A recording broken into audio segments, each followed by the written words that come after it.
there, welcome to Just Me and My Fabric. I'm Angela, and today I'm going to be taking a look back at 2023 and sharing all of my makes with you guys. If that sounds interesting, stick around. Thank you guys so much for hanging out with me today. I hope that your December's going really well. I hope that you're heading into holiday season ready to go. And are you getting any sewing done for holiday season? I'm kind of taking a little bit of a break right now, even though I have a couple of projects that are kind of mid-process. We're just going to take a little step back, enjoy the holidays, and then when January kicks back in, or maybe the week after Christmas holiday, which is what we celebrate in our household, I'll kind of get back to those projects. But right now, let's take a look back at how everything went throughout the year here in the sewing room. So looking way back at January, for those of you that have followed my channel for the past couple of years, then you'll know that, or you may remember that I like to make pants in January. I'm not sure like what started that off for me, but I like to take January and make 2 or 3 pairs of pants. And I started calling it hashtag Pantsuary a couple of years ago. So I did have 2 pants finishes this year, and I'm going to share what those are as we go. I'll pop pictures up like on one side or the other to share with you the finished make and also the pattern cover, just to give you a little bit of frame of reference. So the first pair that I made was a McCall's M8099, and this is the second time that I have made these pants. I love these pants so much. I know that I'll make these over and over again probably. It's definitely a T&T pattern for me, and with this particular pair, I used, it was a rayon, I think it was like a rayon crinkle twill type of fabric, kind of lightweight. And I had intended to make the longer version of the pants because on my first pair the year before I made the shorter version, but I didn't have enough fabric. So these ended up being more of the cropped length as well. But they do, they're a little bit dressier than a standard cargo pant just because the fabric's a little nicer. It's got a little bit of a shine to it. It is kind of an unusual color, and I do have a little bit of a hard time kind of picking out like tops and toppers to go with it. It's kind of an in-between color or something like that. It's hard to describe, but I don't know what color goes with these pants.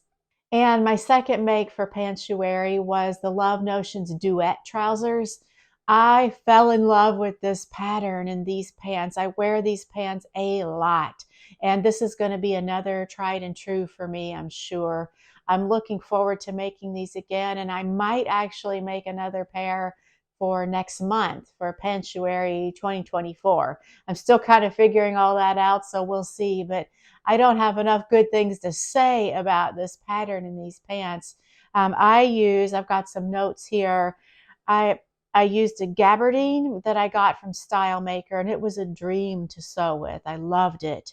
And also this did turn out to be the first piece of my capsule wardrobe that I worked on throughout the year. So love, love, love, 2 thumbs up. And I had 2 finishes in February. The first one, these were both part of my capsule wardrobe plans. And the first one was a McCall's pattern 7600. It was a vest out of a fabric that I picked up secondhand on Etsy. And this print was kind of like the whole basis for all of my capsule wardrobe pieces.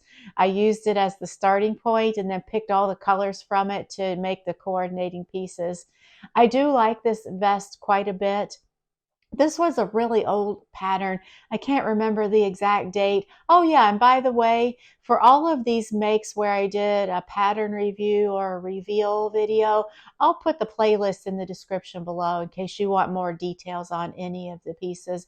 I do like this vest. It's not something I wear all the time just because it does have like such the crazy kind of print to it, but I do like wearing it if I'm coordinating and I'm wearing an outfit using my capsule pieces.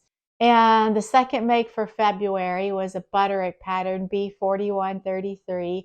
This was a top. And I had really high hopes for this top, and it didn't turn out horribly, but it's not my favorite. I had a little trouble with the V part there in the front. And just because I don't have a lot of experience with that design feature. And it seemed like it was a little big. I don't remember all the details of the make, but I think it turned out a little bit big, and I'm trying to figure out like how I can salvage it. Like if I could, I don't know, cut the sleeves off and narrow the shoulders and just make it into a sleeveless top. I'm not sure. I'm not ruling it out. I have worn it, but it's not my favorite.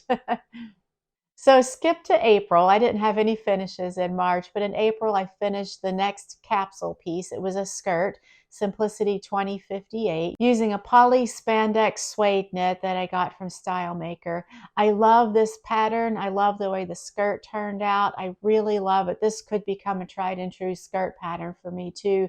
The fabric was wonderful. I did find that because of the texture, it was a little bit difficult to work with. Like under the machine, it was fine. But cutting it and sticking pins into like pinning pieces together with like straight pins, I found it was a little hard to work with. So luckily, it's not the type of fabric that I'm going to use a lot. And overall, I love it. I love the way the skirt fits, and I do love the fabric in the finished make. And for May, I finished a pair of Vogue pants, V9246, I believe. And I had some trouble with this pattern, to be honest. Overall, I like the way the pants turned out, and I do wear them. But there was some issues with the waistband was a little tricky, and I found that they were really large. Even though I double checked the measurements and everything seemed right there, I ended up having to take them in like quite a bit. Once I got done with all the fiddling and all the adjustments, they did turn out really well. And now that I have the pattern like finessed and all the adjustments and troubleshooting done, I could see making these again. I don't think that this pattern will become one that I make too frequently, though, especially not when I have other pants patterns that I love so much.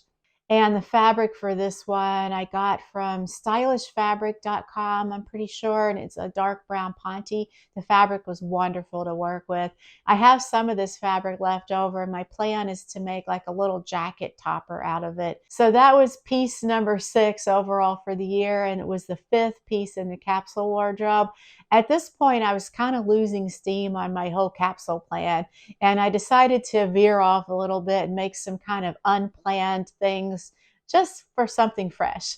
So I made my next make was the Love Notions Laundry Day tee, and I used I think it was like a rayon or a rayon blend jersey from Stylish Fabrics. And I had great success with the pattern. It was easy. It's a great t-shirt pattern. I highly recommend it. Overall, kind of as a side note, I have had really great success with Love Notions patterns, period. They're one of like my favorite pattern companies. So take that for what you will. What do you guys think? Have you had good luck with their patterns? I think they seem to fit me really well with minimal adjustments. So that's always a plus. And the next make was also a Love Notions pattern. It was the glissando skirt. I made this out of it was a cotton twill that I think I got from Stone Mountain and Daughter. I loved the color of this fabric when I saw it on their website. And I liked the way the skirt turned out. It was a little bit snug, even though I used my standard Love Notions bottom size. I can still wear it, but it's a little snug. I did get the chance to use the buttonhole feature on my machine back here, which I hadn't used too frequently much at all since I got the machine. And it did kind of flake out on me midway through like on my practice buttons out of that same twill fabric. The buttonholes turned out great. I always do a couple of test buttonholes when I'm working with a new fabric or a new project. But once I got onto making the buttonholes on the actual skirt, it started like messing up. So I'm not sure what's going on with that. It's going to be going in for regular routine maintenance servicing soon, and maybe I'll bring that up to the technician when I drop it off. Overall, I like the glissando skirt.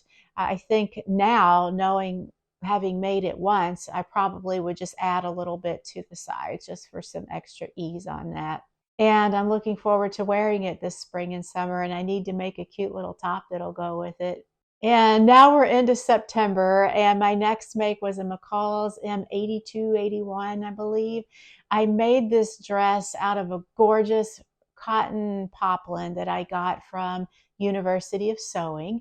I love this fabric so much, and I love the way that this dress turned out. I wore this to a class reunion in September, so it was so fun to wear me made to a class reunion.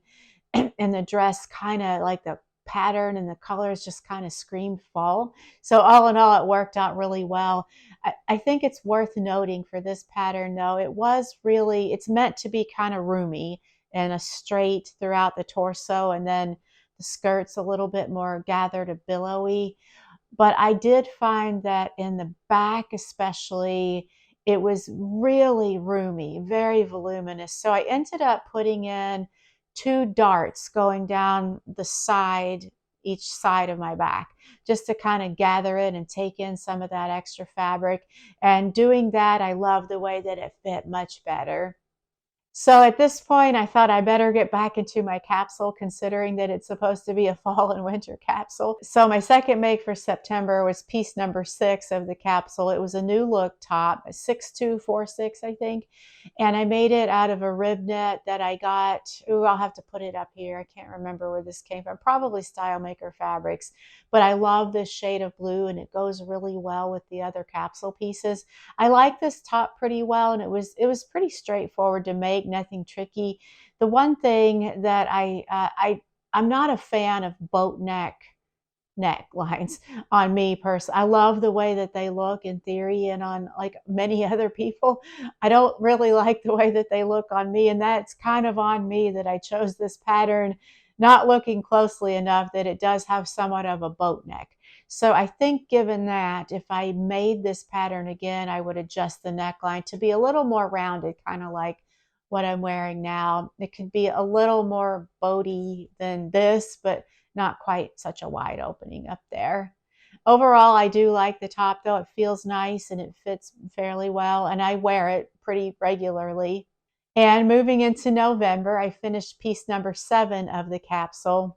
It's a butterick pattern, B6743, and I was able to use the remainder of that beautiful print that I got from Etsy to make a skirt with.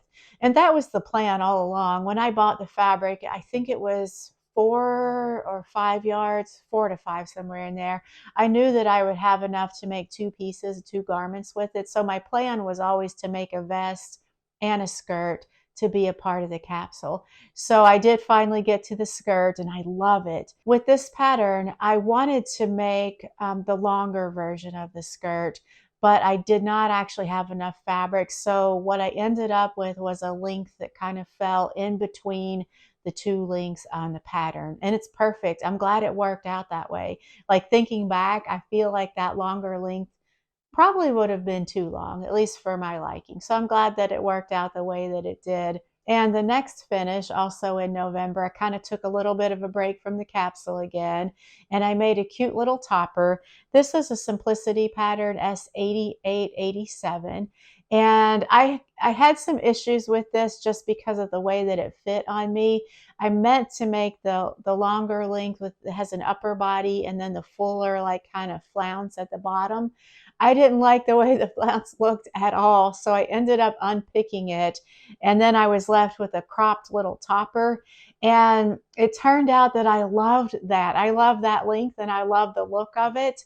It's like a little mini kimono style or something with the way that the sleeves are. So I ended up just putting the hem in and kept it short, and I love it so much. So it was one of those happy little accidents. The fabric that I used for this was a cotton, it's kind of poplin-ish, that I got from Marcy Tilton Fabrics. And my last finish, at least so far this year, there's a chance I could finish my current make in December, but it may not be likely given how busy the holidays get. So make number 13 for this year, and it's piece number 8 out of the capsule, was a knit top made out of a rib knit that I got from Stone Mountain and Daughter. It has like a little mock turtleneck on it. And this was a McCall's pattern M6796. It's a little bit of an older pattern. I love the way this turned out. I like the neckline. It was a kind of a funny story that I didn't look at the pattern closely enough when I set out to make it. And I thought it was a full turtleneck, but it turned out not to be. So I kind of thought that was another little happy accident too.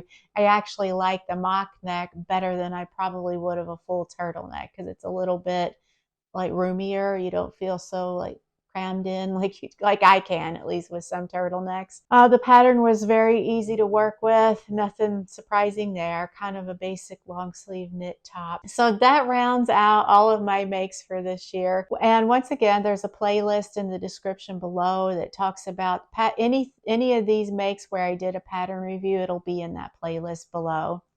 And looking back, like trying to think about the year in total, my favorite makes were, I have two. I think my favorite would be the M8281 dress, the fall dress. I love it so much. But the duets from Love Notion were a very close second. In fact, for everyday wear, the duets are like would have to be my favorite make of the year for sure. And then for least favorite, I think it would be the gold butterick top, just because the fit is not quite right. And there was the V-neck looks a little bit messy. And I'll still wear it and I have worn it. But overall, if I had to rank these in order, that would be like my least favorite for this year, I think. And I would love to hear what your favorite make was for this year. Let me know in the comments. I love hearing these kinds of things. And you could open all of us up to new patterns that we might like to try. Or conversely, did you have anything that really didn't turn out like you hoped and expected that it would? Feel free to share that too. We'll all commiserate with each other. And that's about it. That kind of wraps it up. Just a reminder that I have added memberships to the channel. Below the video, you'll find a little join button. Feel free to click on the button and take a look at the different levels and see if it's something you're interested in. You can click on the button without obligating yourself to anything. You can just take a look. We're going to be doing live chats, like live streams with chats, behind the scenes pictures and videos and things like that. I have really grand plans for the memberships, and I'll kind of be feeling that out as we go forward. So I would love it if you would take a look at that. And also, I hope you'll come back next time when I'll be talking about, it'll be another kind of look back at 2023. I did set some overall sewing goals for myself for this year. There were, thinking back, I think 8 of them. I'm going to take a look back at each one and see if I met the goal. And if not, why not? Like, what held me back from that? And should I just drop it? Like, was there a reason I didn't finish it or complete it? Or will I try again in 2024? So look for that to come out early part of next week. I hope you're having a great holiday weekend. Hope Santa brings you something good if Santa visits your house. And I will see you next week. Thanks so much for watching. I greatly appreciate it. Bye.